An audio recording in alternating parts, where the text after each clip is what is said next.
We start by paying attention to the posture of the body.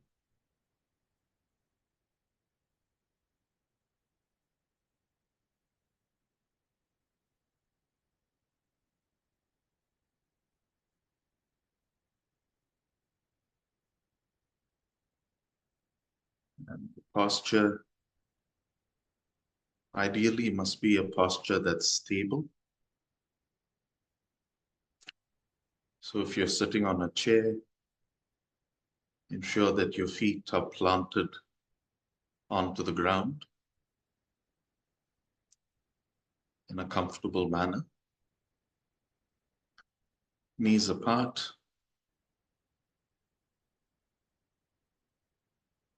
Spine erect.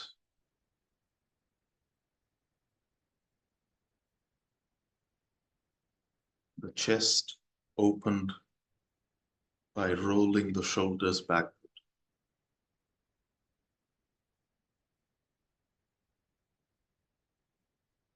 The arms can be placed on the thighs in order to support the upper torso.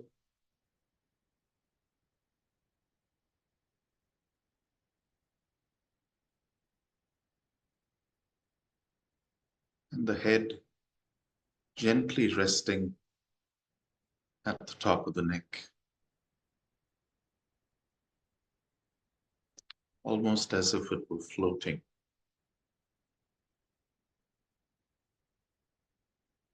So the idea is to be stable but not rigid, bringing in feeling of gentleness, compassion,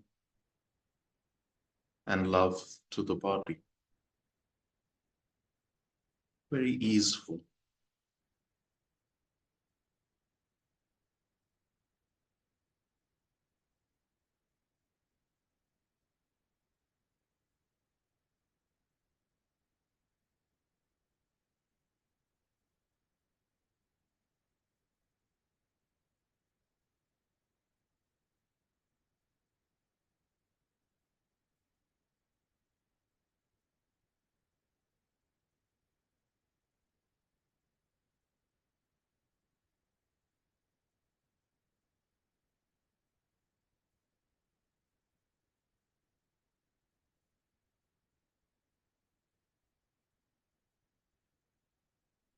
It is this relaxed posture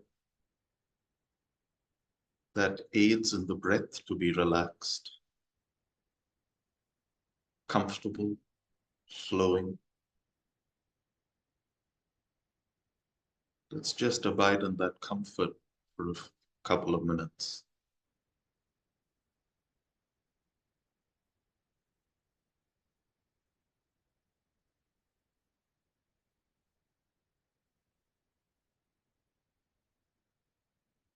Feel free to tweak your posture or make adjustments if you feel rigidity or stress or pain anywhere.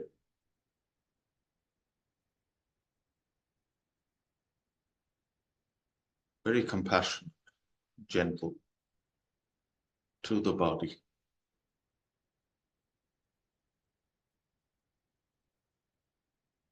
Not proud or demanding in nature.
As we sit, we pay particular attention to the head and to the face.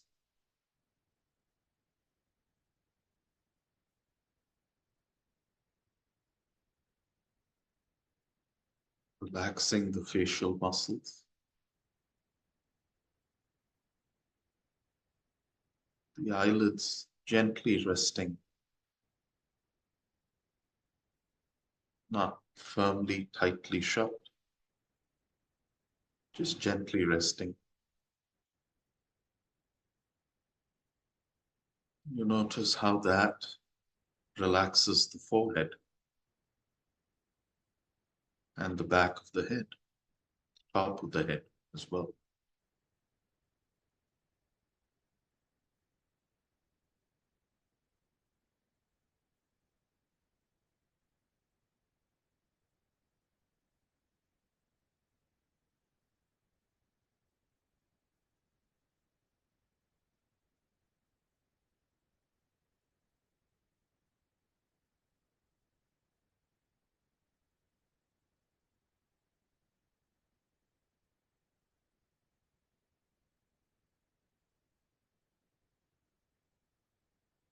Relax the jaw muscles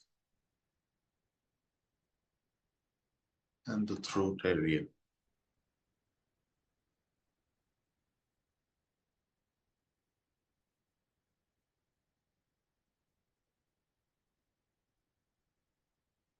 Just check in with the spine.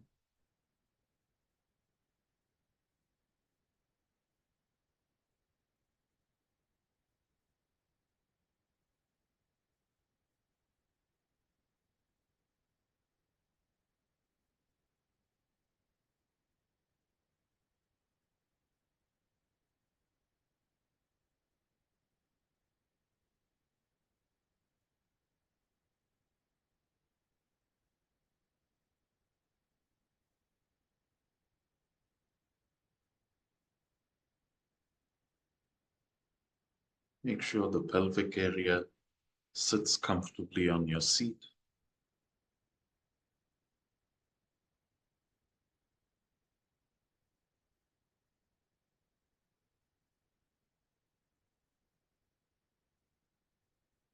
Thighs, knees, legs, ankles, and feet are comfortable.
Let's check in with the mood of the mind.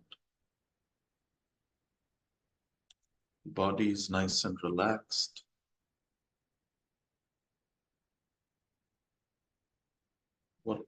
What's happening in the mind? Just pay attention to it.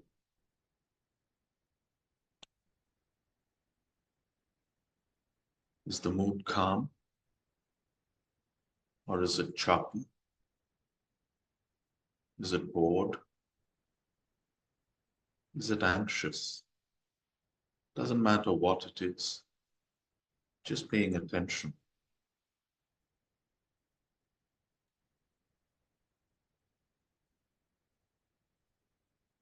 Just gazing at it, a lot of gentleness, compassion, not with the intent of correcting, altering, checking,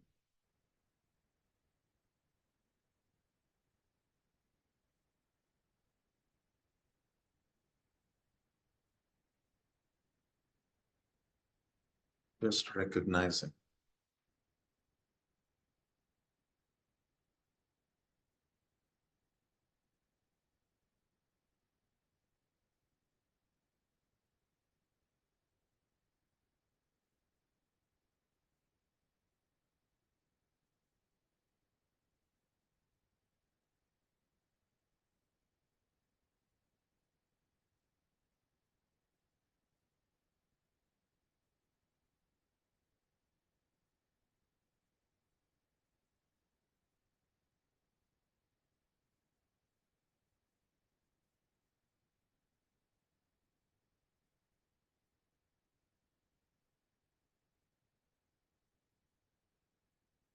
If the mood of the mind is calm, we abide in the calmness of the body and the mind.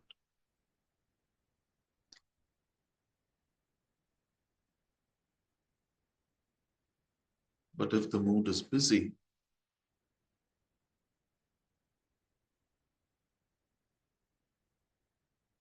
could calm the mind by paying attention to the breath, just watching the breath as it comes in and as it goes out.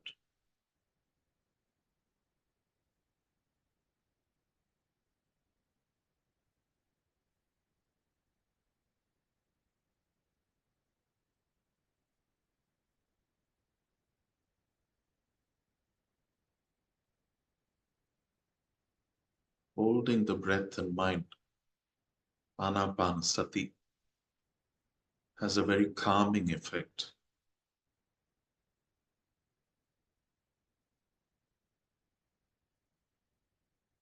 both on the body as well as the mind.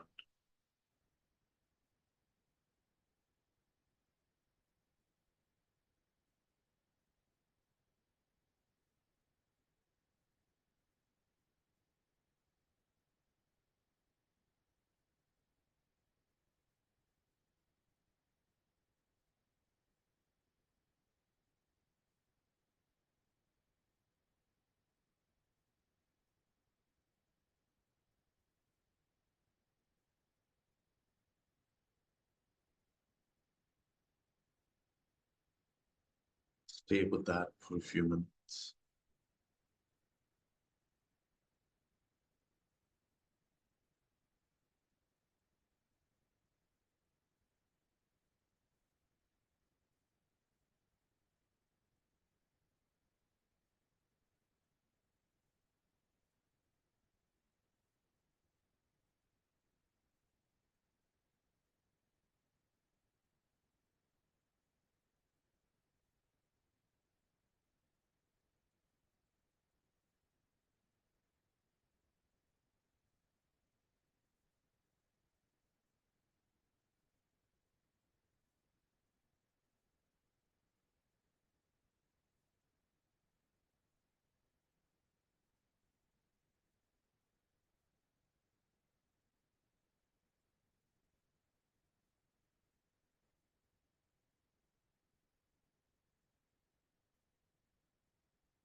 As we notice the body and the mood of the mind,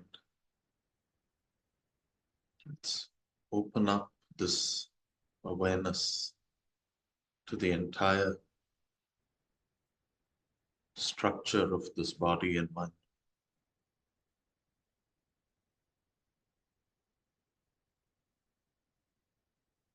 Just knowing, just being.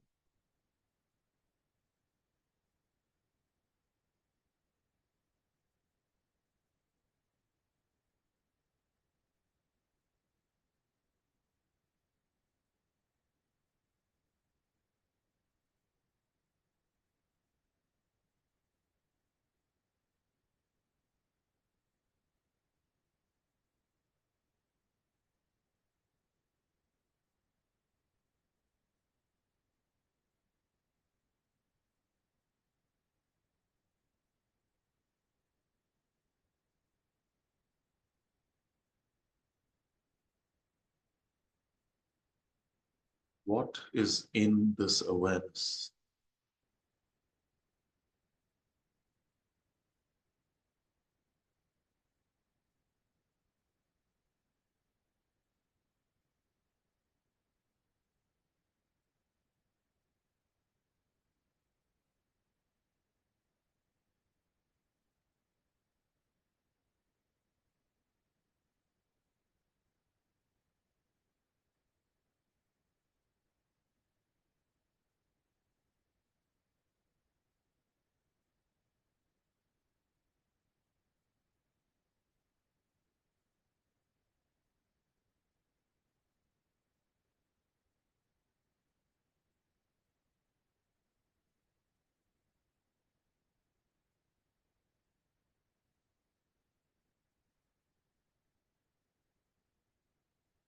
Where is the boundary of this awareness?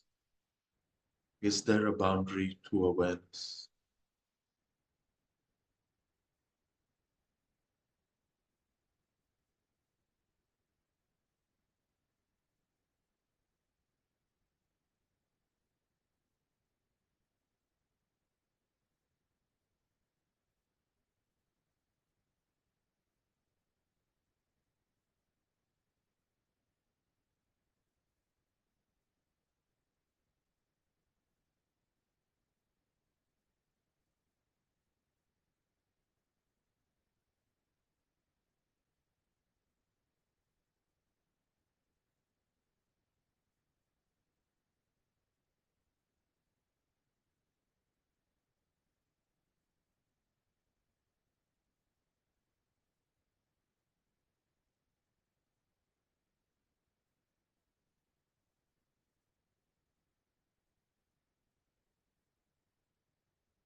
We can notice that sensations in the body, thoughts in the mind, sounds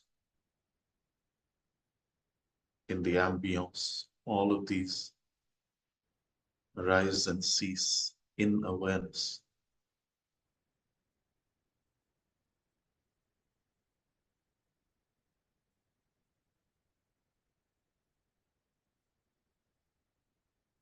Without awareness, none of these can be illuminated.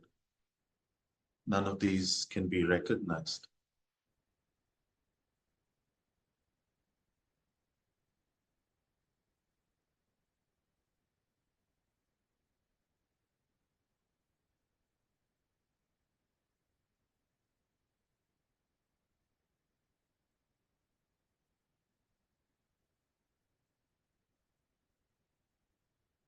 With the arising of these objects, instead of focusing on the object, how does it feel if you step back as the witness?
And we ascribe a quality to this awareness. Is there a thingness to it?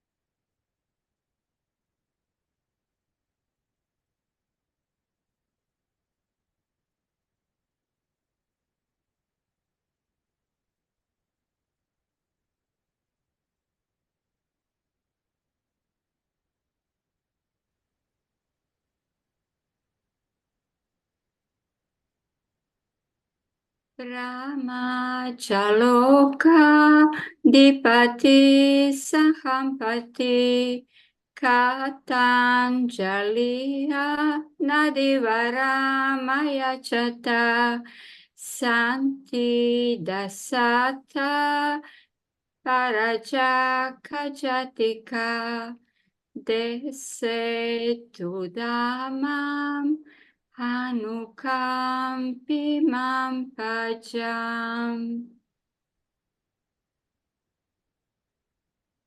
Namo tassa bhagavato arahato samma sambuddhassa.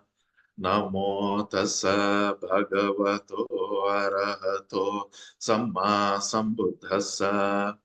Namo tassa bhagavato arahato samma sambuddhassa. Buddhang dhammang sanghang gunuttaram vajayang namasami.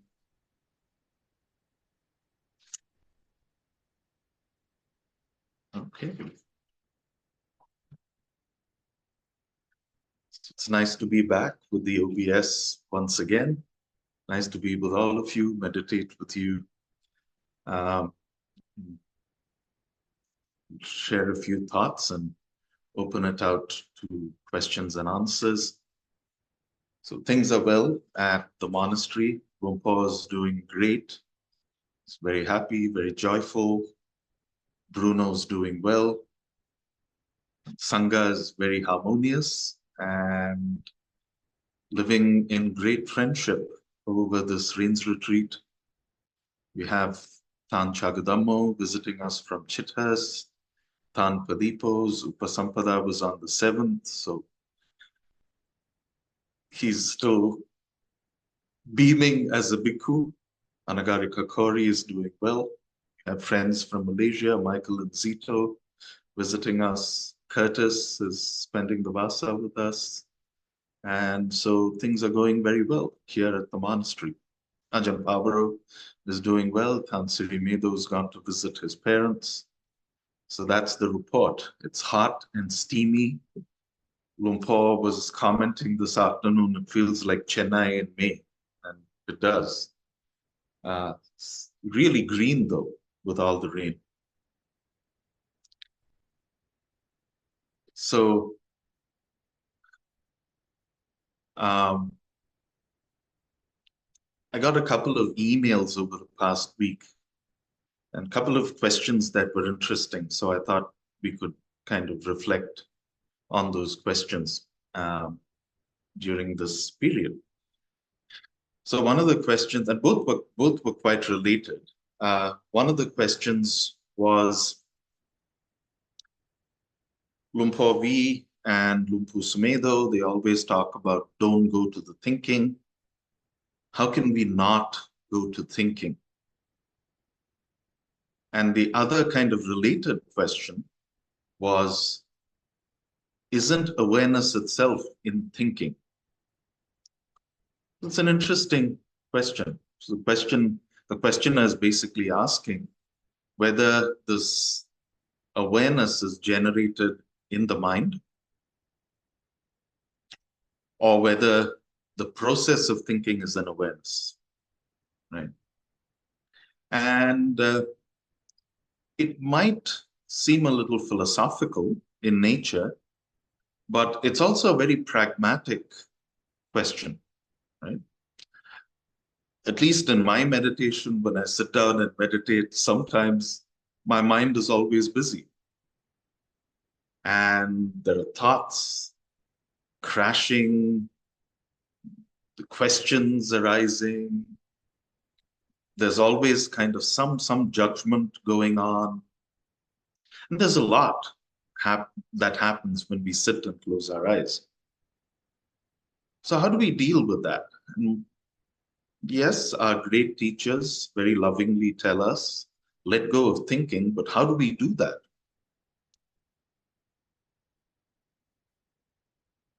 One of the, and you know, the Buddha talks about this in many parts of the Pali Canon. There are all these hints that we can pick up from his teachings. And so I'll present a few of those, and then we'll talk about a more pragmatic day-to-day approach on how to do this. But in general, when we talk about thinking, right, we kind of generalize thinking. We paint it with a very broad brush. And especially Buddhist language or monastic language has kind of evolved in a sense that thinking is bad. And somehow it has to be subdued or conquered or controlled. And it's always approached with this idea of doing something with the thinking. But in reality, human beings have evolved, and as human beings have evolved, the capacity of thought, the capacity of reasoning, capacity of intellect have all evolved as well. So that's an important thing to keep in mind, is that this idea that somehow we can anesthetize our minds when we sit down on the cushion and close our eyes. And somehow this anesthetization is the answer to all of our problems might not be quite accurate. So when we say we are thinking, I mean, in general, what we can say is thinking takes on many intensities, right? You could have thoughts that just come and go and they leave no trace. And that happens consciously, that happens subconsciously. There's the stream of mental activity that goes on all the time. Then we have some thoughts that are a little more prominent in our chitta, a little more prominent in awareness. And these kind of prominent thoughts we actively engage in for a certain purpose. So if I have to plan the agenda for a meeting, I have to think about it, right? I have to plan what needs to be said, what are the things that needs addressing, how do we deal with this, how do we approach that? So there's an active thinking that is oriented towards a certain goal. And we do that all the time. We do that when we cook, we do that when we do our laundry, we do that when we are at work. And that is also not very problematic because it is oriented towards a goal, it's oriented towards a purpose. And hopefully, when that purpose or goal is achieved, then this kind of thinking can be put down. It can come to rest. But there are some thoughts that are very, very powerful, very, very real. And they induce certain strong emotions within us. And these are the thoughts that require a certain amount of attention. Now, in the Pali language, it's called papancha. And papancha is a great word. In Pali, it's papancha. In Sanskrit, it's prapancha. And it's always translated as proliferation. And this is a very accurate translation. The English word proliferation comes from the medieval French proliférer, which actually means continuously reproducing. Right? Lovely. It's so apt. So these thoughts, this one thought leads to another, it leads to another, it leads to another, and it's continuously reproducing. And the Pali term prapancha or the papancha or the Sanskrit term prapancha actually means the universe, which means it has no end. It's boundless, right? And so thoughts like that seem to be really problematic. And if we notice these thoughts, they're usually accompanied by worry, or they're even generated by worry. They can be generated by a feeling of anxiety, a feeling of something that's lacking. And usually these things have no end, and it just keeps generating one thought after another. It has an emotional impact on us. So we can feel stressed out, we can feel tired, we can feel fatigued, we can feel irritated, we can feel annoyed. There's this kind of idea of wanting to fulfill a certain void. And it's thoughts with this kind of intensity that we must try and build a relationship with.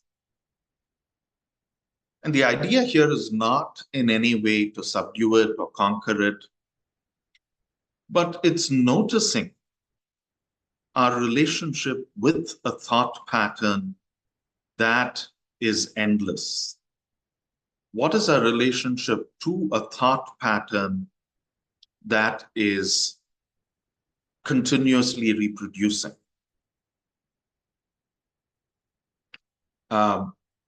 You know, in the Hindu mythology, there's always the devas fighting the asuras, right? The forces of good fighting the forces of evil. And there's this particular asura who has this ability that if he's maimed in a certain way and a drop of his blood falls on the ground, there's a new form of his that appears from that drop of blood. So he can never be killed. If you cut off his head, there are drops of blood that spill on the ground, and more of these asuras pop up all over the place. Now you got 5 to deal with instead of 1. And we notice prapancha is kind of like that. We start with one thought, or we start with one kind of event that might give rise to that thought, and we keep compounding it. We keep adding layers to it. We keep adding storylines to it. We keep adding judgments to it. We keep kind of evaluating, re-evaluating, assessing, reassessing. Then we go into ideas of here's what I'll do, and here's what I won't do, and here's how I'll combat this, and here's how I'll combat that. And it seems as if there's really no end to it till we get totally exhausted and fall asleep or something like that, if we can. So then, what is our relationship to an activity like this? And this question kind of took me to one of my favorite verses in the Dhammapada, where the Buddha has just reached enlightenment, and he's actually kind of addressing himself, saying, for all these lifetimes I've gone in search of the house builder, and whenever I've searched for this builder of this house, all that's followed is dukkha and jati, so sorrow and birth, over repeated lifetimes, multiple lifetimes. And then he says, but I've found the house builder now. And he uses a really lovely catchphrase, which is visankaragatan chittam. So V is a negation, sankara is a formation or a compounding, and chittam is a heart or a mind which is without sankhara. And he says, when I experience this visankaragatan chittam, what happens is tanhanam kayamajjagat. All the craving and all the proliferation, all this kind of thirst for fulfilling a vacuum inside of me completely stopped. Right? And so that's the first time he's addressing his enlightenment experience to himself. And the phrases he uses are a chitta that's free of conditions, right? An awareness, a heart, a mind free of conditionality, which then results in the ending of craving. And that's a beautiful, really lovely kind of hint that we can take away for our own practice. What do we mean by a visankaragata chitta? What is a sankhara? What is a chitta without sankhara? Completely free of sankharas. And in another place, he says that, the chitta can be released. So if we are looking at this idea of a chitta without sankharas, of a chitta without conditionality, that means that, it indicates that this chitta is completely free, completely released, right? Without conditions, without any kind of, there's no birth, there's no creation, there's no formation, there are no boundaries, there are no qualities, there isn't a thingness. And he refers to this as cheto vimutti, liberation of the heart. And so, what does that actually mean? And in a couple of suttas, he actually addresses this by saying that when we think, we go into certain modes of thinking, right? So a clear takeaway from this is, yes, thoughts have their power. thoughts come with a certain momentum. We can get caught up in thoughts. We can get pulled by thoughts. The mood of the mind can be affected by these thoughts. But instead of focusing on the content of thought itself, if we switch our attention to the patterns of thinking, to the patterns of thought, that is a solution to this unending papancha that we experience. Right? And the Buddha describes, he says, usually when we think, we go into a very transactional mood. We become a merchant. So as soon as something happens, we say, okay, is this advantageous? Is this non-advantageous? What can I get from this situation? Or what do I want to avoid in this situation? Right? We look at it in a very transactional sense. And we see that happening all the time. And especially when it happens with relationships with other people, it's not, it doesn't feel quite right, you know, because then we are not approaching a relationship in all honesty and in all openness, but there's always a hidden agenda. Right? What can I get by befriending this person? What can I get if I avoid the other? What's happening? What is going to be beneficial for me? And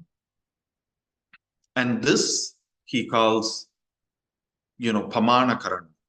We assign value, we assign a kind of boundary, we assign limits.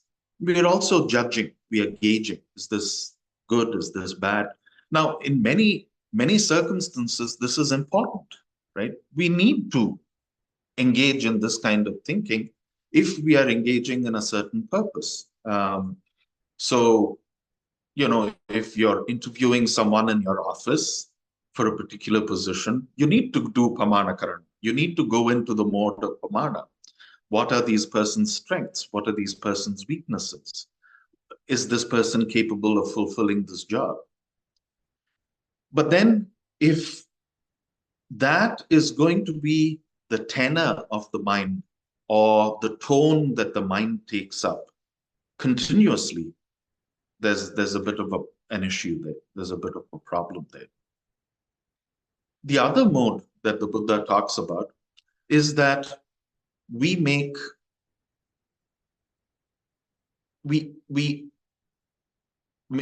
ascribe a thingness to our thoughts and feelings and emotions and events.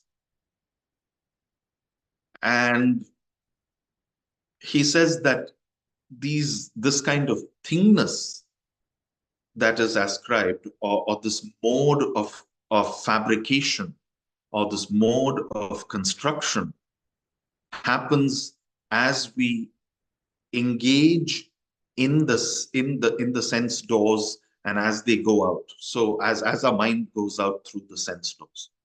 So as soon as we see something, we see, say, something very beautiful. Oh, I want that. You know, or if we find something very, very pleasant. Oh, I want more. You know, this kind of unending desire for acquisition, unending desire for gratification through the five senses.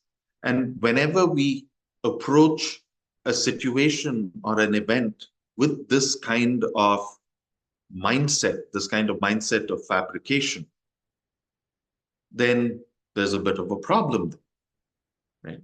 And that's not a very healthy thing to do. The other thing he talks about is called an ascribing of signs. So we see something because of past experience, because of memory, we immediately say this is good or this is bad, right? And I want more of this. I don't want more of this. And again, this has its place, but if this is how constantly the chitta is tending, it can become really constricted. And he calls this pamanakaran, Nimitta Karana. Buddha calls this Nimitta Karana. Ascribing signs, ascribing characteristics, ascribing qualities. So he says these are kind of these modes that we are constantly engaging in. And if we are constantly engaging in these modes, the chitta can never be released. There's no cheto vimutti. There's no possibility for cheto vimutti. How will the heart get liberated? How will the heart get released? If our relationship to the world, if our relationship to people, if our relationship with events, or most importantly, if our relationship to ourselves is always in value judgments, in assessments, in kind of in kind of saying, I want this, I don't want this, leading back to this idea of bhavatanha and vibhavatanha, which is, the desire to be or the desire to get rid, the desire to become or the desire to get rid of. So if this is constantly happening, how will there be peace? How will there be liberation? How will there be a sense of ease and relaxation?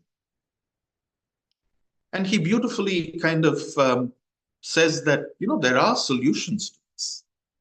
And if you notice that your mind is becoming very transactional in nature, if it is engaging a lot in value judgments, in creating boundaries and creating limits, then enter the Brahma Viharas. Bring the Brahma Viharas to mind. Because it is the Brahma Viharas that are abundant, exalted, immeasurable, without hostility, without ill will. A general, broad, not even a radical and broad sense of acceptance, right? Without a barrier, without a limit, without a boundary, which is accompanied by a sense, this acceptance is accompanied by a sense of compassion, a sense of celebration, but at the same time balanced by upekkha, by equanimity. So that kind of stabilizes this feeling of love, this feeling of compassion, this feeling of celebration, so that we don't make it too personal. So that's the role of upekkha there in the Brahma Viharas. It balances. We're still maintaining the center. We're not moving to one end or the other of the spectrum. So he says, whenever you find that the mind is getting constricted, whenever one finds that the mood of the mind is tending towards a lot of criticisms or critiques or value judgments or if we notice, it actually happens. Like if we are constantly assessing, if we are constantly kind of saying, is this good or is this bad? Our chitta does get compressed. Like if you go to the heart center at that moment, you'll find that it's really tight. It's really compressed. And so it has to be allowed to expand. It has to be allowed to become abundant, to become measurable. So the kind of antidote to this pamana karana, he calls appamana cheto, release of the heart through boundlessness. And how is this boundlessness achieved? This boundlessness is achieved by going to the Brahma Viharas, bringing in this idea of radical acceptance and love, unconditional love. Then the second one he talks about is adding this habit of ours to fabricating things all the time. We're walking somewhere and we see someone who we know, they're coming in the opposite direction. They don't say hello. They don't smile. And immediately we build up all these storylines. Oh my gosh, this person doesn't like me. I've done something to hurt that person. I must apologize, or I've set this right. Or what have I done? Maybe I've been a bad person. Or it could go the other way. Oh, look at that person. He's always grumpy, never smiles. We keep adding layers and layers and layers. Now, this person might have not even seen us, or this person might have been, something else might have been going on. That person might have just kind of gotten some kind of bad news or stepped on a thorn or whatever, stubbed his or her toe, whatever, doesn't really matter. But just an event, just something that comes in through the sense door that we call the eyes, immediately gets fabricated with layers. Similarly, a sound. Oh my gosh, what's that noise? Is it dangerous? Is this, or that noise is so lovely, so pleasant, I want more of this. Or you hear a bird sound. Is that a robin? Is that a wren? What is it? Is that a duck? What is it? All the time, this mind going out. And so the Buddha says, the kind of antidote to that mode of mind is to not make these fabrications. Right? And how do we do that?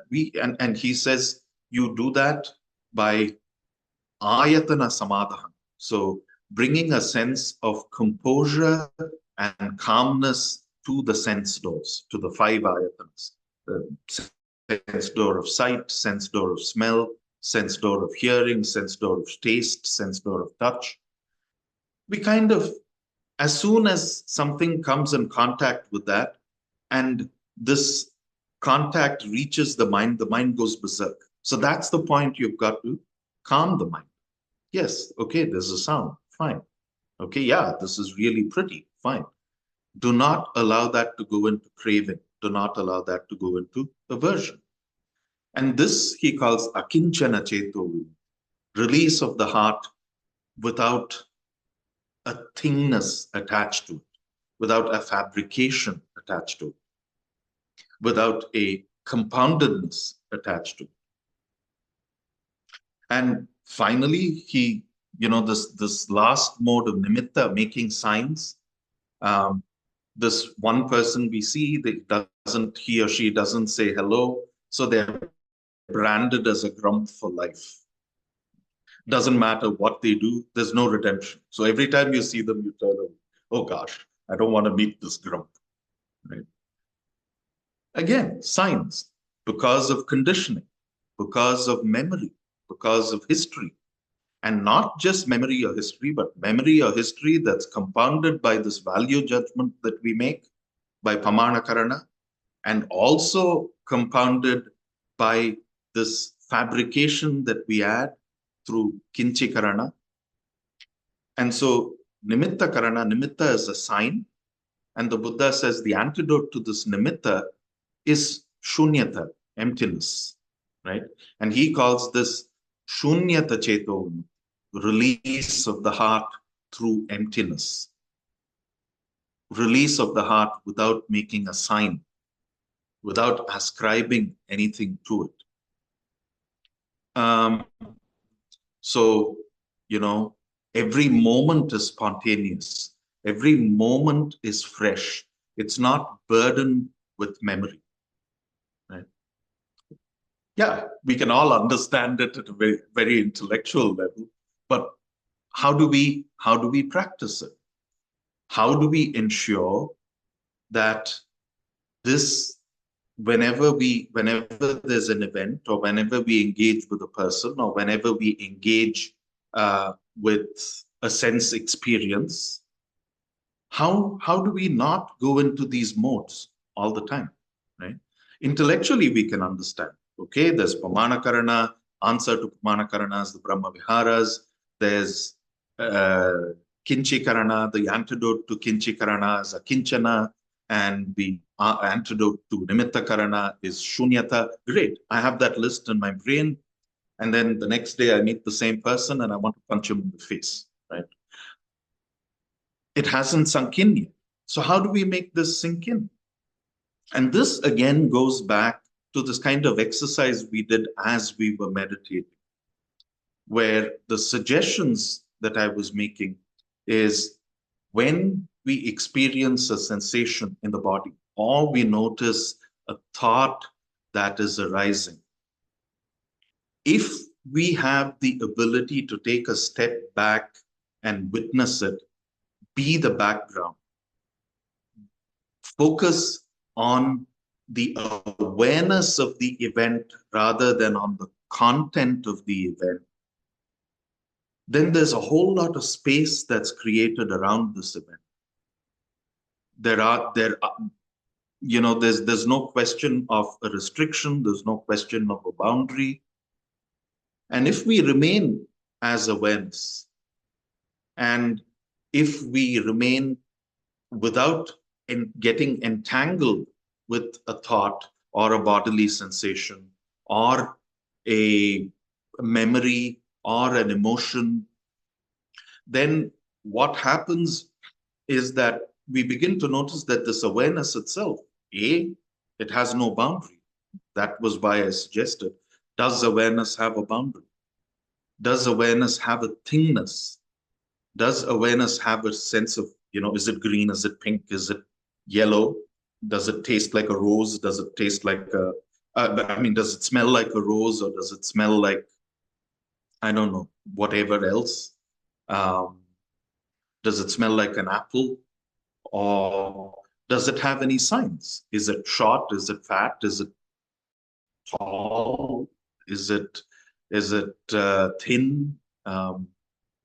So by constantly being in this mode of awareness and by creating this distance, we do experience a sense of liberation in the heart, right? And this is exactly what Lupo Sumedo, Lupo Viradhammo, all of them, when they say trust and awareness, or foreground and background, or it's like this, all of these things are pointing to that. Instead of getting into a mode of assessing, always following the habitual conditioned patterns of the mind, we can experience Cheto Vimti. We can experience a momentary release of the heart by just stepping back. And the more we do this on the cushion, the more it bleeds out into life. Right? The mind actually inclines that. So it lets go of one pattern, kind of picks up on the spaciousness, picks up on the abundant, exalted, immeasurable, without hostility, without ill will. And so that would be kind of my way of addressing these questions of, is awareness thinking? It's not. Thinking arises in awareness. We can very well be aware of thinking as a process. We can very well be aware of thinking as a pattern. And we can very well be aware of these processes and patterns being conditioned by memory, by history, by likes, dislikes, all of these things. So I thought I'll share that and open up to questions and answers.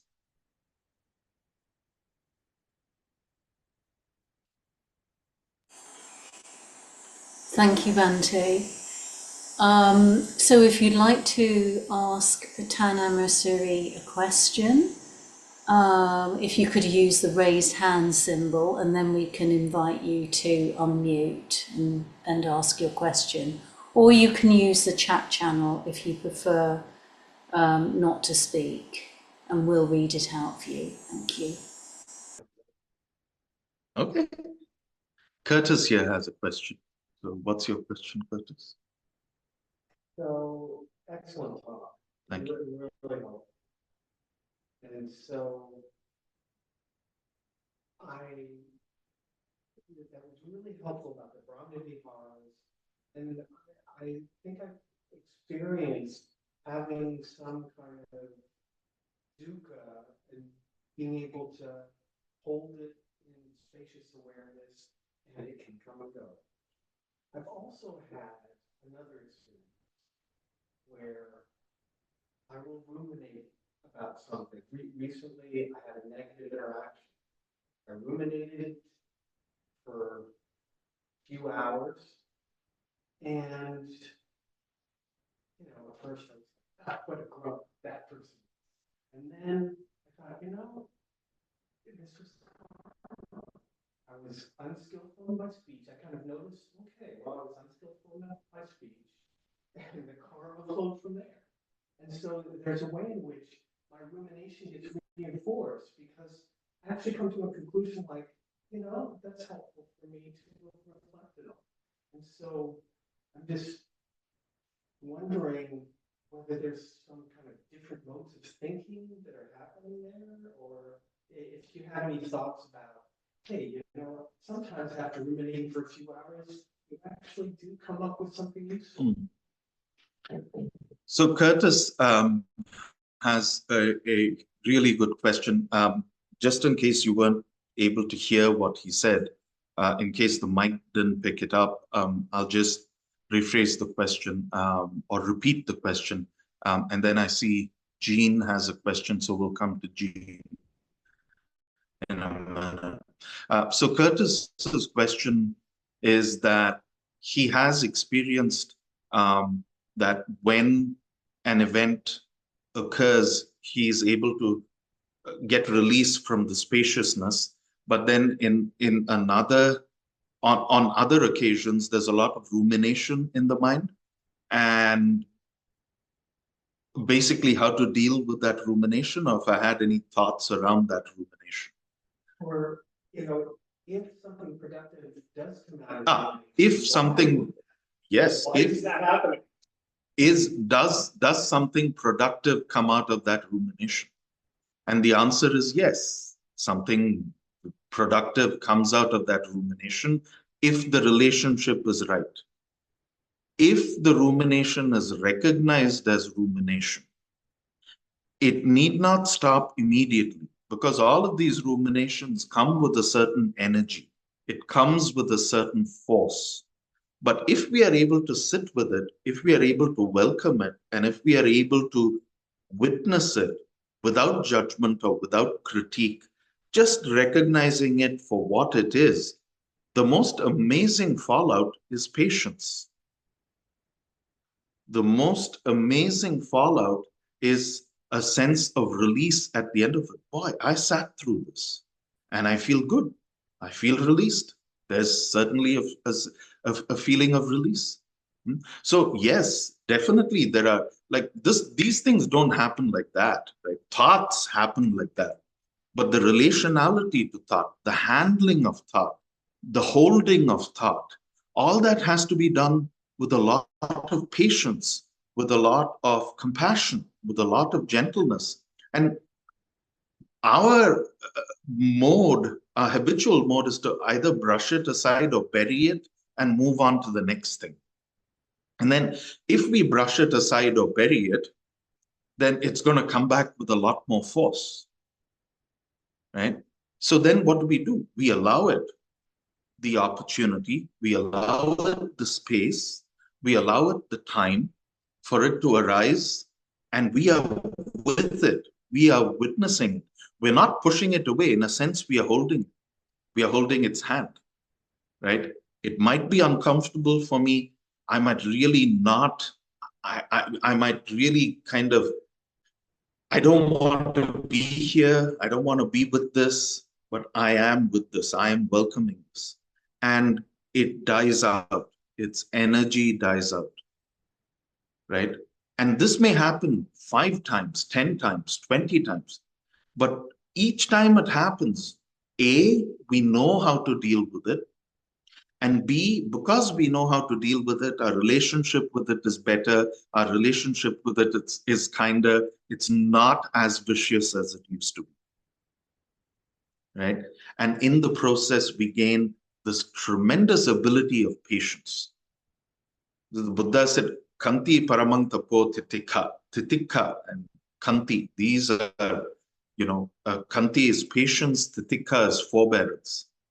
And titikha is described as sahanang sarva dukkhan, to be able to Sahana is to be able to hold, to be able to bear with all kinds of dukkha. Right? And he says that's the highest blessing. And the Ovada Patimokkha, he says, Kanti Paramam Tapotitika, it's the most difficult form of tapas. It's the most difficult form of austerity. Right? And, in the Mangala Sutta, he says, Puttasya lokadammehi chittang yassa nakampati. A chitta that doesn't waver, that doesn't flinch, that doesn't tremor, that doesn't tremble, even when it's assailed by these winds of the world. In the middle of a storm, we're still able to maintain a level of composure. How? It's only by creating distance. And it's only by accepting. It's by allowing it. In fact, I shouldn't say creating distance. It's by creating space. It's by allowing it. It's by welcoming. It's by saying, yes, this is what's going on, but I'm going to be with it, and I'm going to see where this takes me. Needs a lot of patience. So that would be the fallout of that rumination. Thank you. Jean. Hi, Jean. Nice to see you. You're still muted. There we go. I had to wait for permission. Thank you very much. Your talk was very clear and a lot to work with there. So I have a minor question. Are there any suttas you can point us to specifically, or have you kind of drawn from a lot of suttas? Well, there are a few suttas where this appears.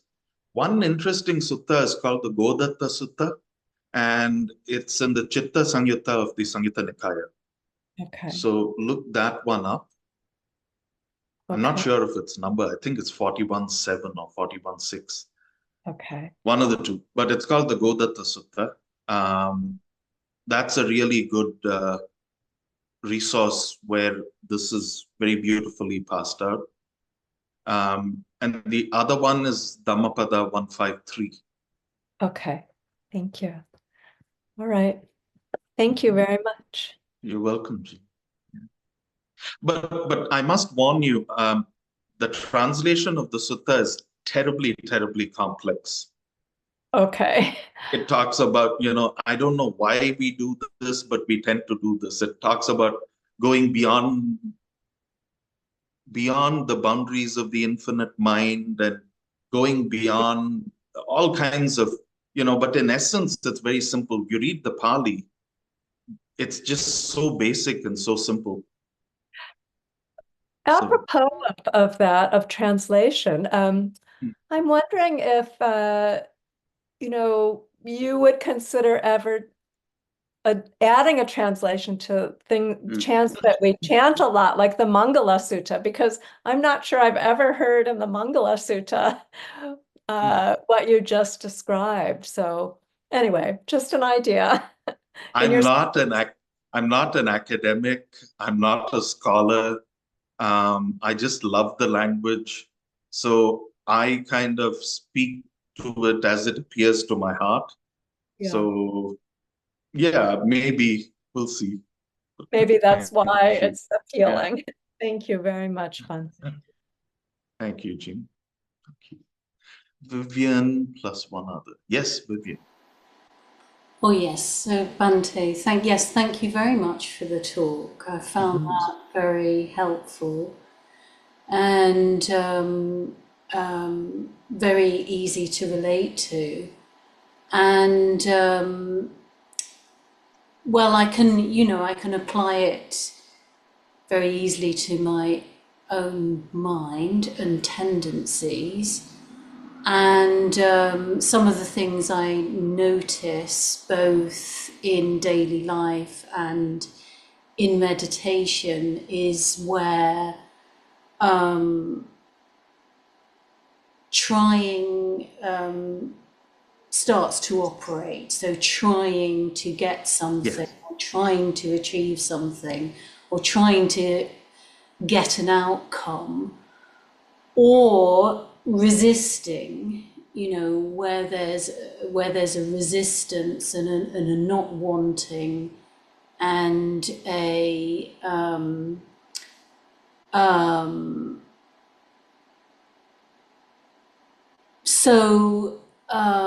and also with the trying, there's a sort of controlling, there's a tendency to control.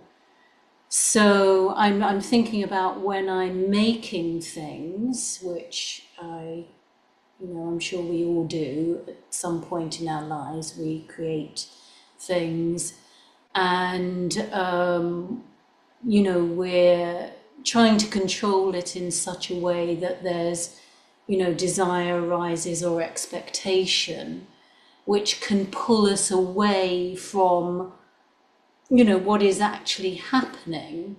And so I just noticed that there's a difference between that and just allowing something to unfold and responding skillfully to it with one's skill. And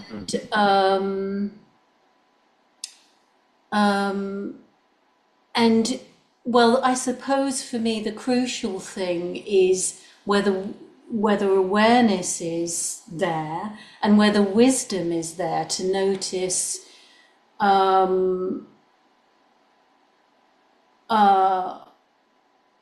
whether what is operating is helpful and skillful. And I'm just wondering, whether where that wisdom comes in to sort of qualify whether your thinking process or your awareness is operating in a skillful way. Yeah, very, very good question. So we'll take it in kind of two parts. The first one, the first part is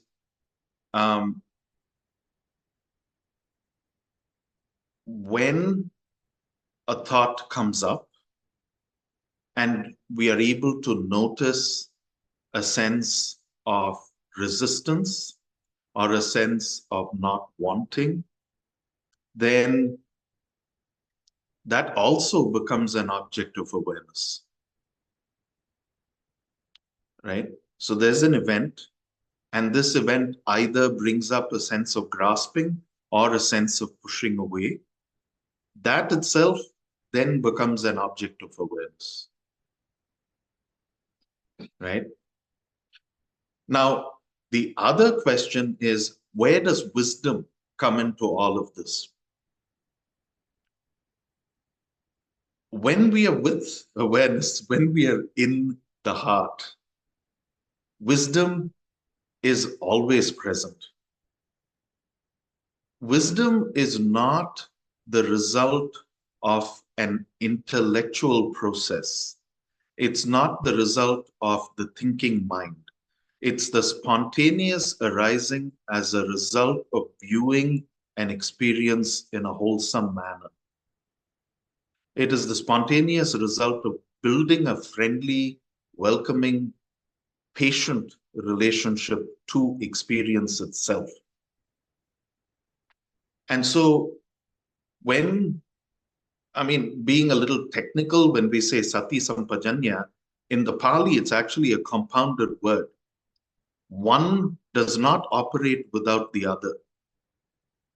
Sati, which is awareness or remembering or holding in mind, however you want to describe it, has to operate conjointly with sampajanya. Jhana is to know, pajana is to know well, sampajana is to know intimately. So sati, awareness of when we are actually aware of an experience, when we are actually aware of something, and awareness as in very different from noting. I'm not talking about noting. I'm talking about awareness as an attitude where there is spacious abiding, right? Then wisdom has to accompany it. We are allowing something. And in that allowing, there is a flowering, There's a blossoming. And that flowering and that blossoming is wisdom, is patience, right? So it might be helpful not to pass things out so much and to take a more holistic view of it. And the other thing is, there are some times where we have to apply the intellect, right? And when we have to apply intellect, then we have to apply knowledge. We have to apply thinking. So if, like you say, you want to make something, when Lumpur has to make a carpet, he initially has to apply his intellect. He has to think about the design. He has to think about how much yarn he needs, how much, what the color combinations are going to be, how he has to set up the weft, how he has to set up the warp, what is the end product going to look like. And all that planning is required initially. But when he gets into the action of actually making it, what happens is that there's a flow, right? So every time he engages the loom, he's not thinking, okay, if I push this hand, this is going to happen, and then the thread is going to fall like this, or it's going to attach like that. And that's how it is. When we drive a car, before driving the car, we need to know how a steering wheel operates, how if I turn the steering wheel this way, the car will move this way, the car will move that way. If I push the accelerator, the function of the accelerator is this. If I push on the brake, the function of the brake is this. And we need all of that understanding, that intellect, that knowledge, all that we need before getting into the car and sitting down. But once we start driving the car, all of this happens automatically, right? So at that point, we are not sitting and inquiring as to, oh, is there, so if I move my hand like this, the car is going to move, or, it all happens automatically. So there's a certain flow to it. And that flow is, that's the thing. That's the kind of, that effortlessness has to come into it, right? So yes, effort is needed. Thinking is needed. Planning is needed. But that can't be the whole. That can't be the whole thing. That's just the starting point. From there, it blossoms and blooms into something else. It expands into something else. And that's where the effort drops off. We see that when we meditate too, right? We sit down, we close our eyes. At some point, we focus on an object. And then all of a sudden, the object drops off, right? We're not even aware sometimes when the object drops off. But then there is a feeling of alertness. There's a feeling of calmness. There's a feeling of peace, right? And that's the flow of it. So that's what I'd like to kind of offer. Have I answered? Thank you very much, Bhante. Yes, you have answered very skillfully. Thank you. It's very helpful. Thank you. That will begin. Okay. Any other questions?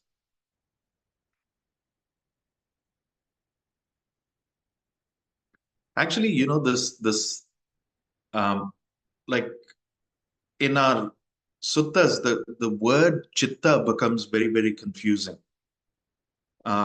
Is it the mind? Is it the heart? Is it thinking? Is it awareness? Is it noting? Is it intellectual? What is it? There's not much clarity around it. But when you look at it through the lens of this Cheto Vimutti, then it becomes clearer, right? That it's not actually purely intellectual. Intellect is a part of it, but there's something deeper that goes beyond the intellect. That's why in Advaita Vedanta, the distinction is very, very clear. There's Chitta and Chit. Chitta is the thing that knows, right? It knows Manas, Buddhi, and Ahankara. So it knows memory, knows emotion, it knows intellect, It knows the person who's grasping onto all of these things. It knows the ego. That's chitta. But when the chitta has no objects that it knows, it becomes chit. It becomes consciousness. It becomes an abiding, right? So it's more clearly passed out in that format or in that schema. Chitta and chit. Chit as in Sat, Chit, Ananda, being, consciousness, peace, that kind of,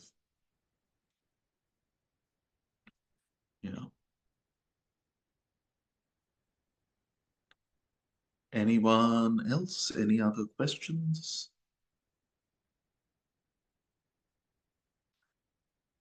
Chow. Yes, Chow. Chow.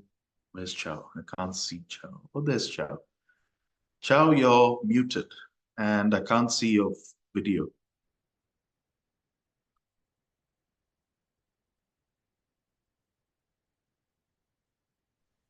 Sorry, thank you, Monty, for the teaching. I cannot put on my video because my camera is broken. Oh, no problem. Okay, please ask your question. Yeah, thank you for your teaching today. I just have a question that come out as you mentioned about the Brahma Vihara. When I do meditation, it's usually awareness of the objects, but the Brahma Vihara, like especially Upekkha, does not come in. It seems so. I was.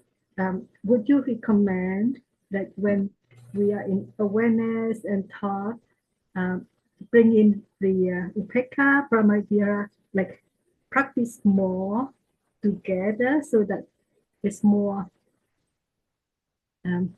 spacious? Is that something? Okay, I get your question. So, Chow, first thing, at least in my understanding and what has served me well, is to remember or keep in mind that the Brahma Viharas themselves are an abiding. It's not a technique. Okay. It is an abiding, right? And if we say that it's an abiding and it's not a technique, then what does it mean? It means, A, we can't kind of strengthen it or polish it or do more of it or do less of it. What we can do is create the ability to enter it and create the ability to abide in it, right? So it's more an inclination, it's more an attitude rather than something that has to be done more or practiced more. And if you actually notice the Brahma Viharas, when we are in a state of abiding, right, they all function together. Yes. I have found it very difficult to pass out Upekkha from Karuna or Metta from Mudita, or it's very difficult to pass it out. What we can notice is that if we are feeling very compassionate about something, that compassion can turn into despair. At that moment, what is happening is that we are losing a sense of balance. And then at that time, what do? We have to change our perspective. We have to then allow more space into that relationship. We have to remove, we shouldn't be taking it so personally, right? And that space is what allows Upekkha to function. It's what allows Upekkha to balance. On the other hand, if there's a lot of mudita, all of a sudden we could turn into kind of, go into an overly celebratory mode. And usually that becomes exhaustive. When that comes to an end, it becomes totally disappointing. right? And how Upeka can function there is, again, yes, celebrating the goodness, but doing it with a certain level of space so that the balance can come in and we are not making it personal. So in a sense, both metta and upeka are classified as paramis. They are classified as perfections. They are something that we have to engage with voluntarily, and we have to engage with it with a certain amount of effort in the beginning. But then over time, that effort drops off. And the importance is to recognize the abiding quality of the Brahmaviharas rather than using them as a technique or as a tool. It is an abiding. And of course, when we are functioning from a place of metta and upekha, if something negative enters our realm of experience, what will arise automatically is karuna. If something positive enters that chitta in that state, automatically what will arise is mudita.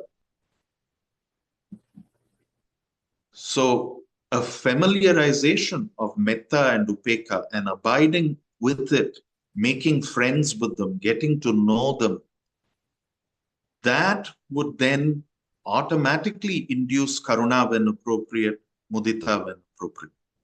But they all function together. I mean, can you have compassion without love? Impossible. Can we celebrate without love, without joy, without happiness? Impossible. Right? And this kind of balancing is what makes love unconditional. If that balance wasn't there, the love would always be something with an agenda, something with an expectation, something that is diminished. But for love to be unconditional, so when we say unconditional love, upekha is automatically implied in. Thank you. Okay. Okay. Yeah. Thank you. Okay. Thank you, Chao.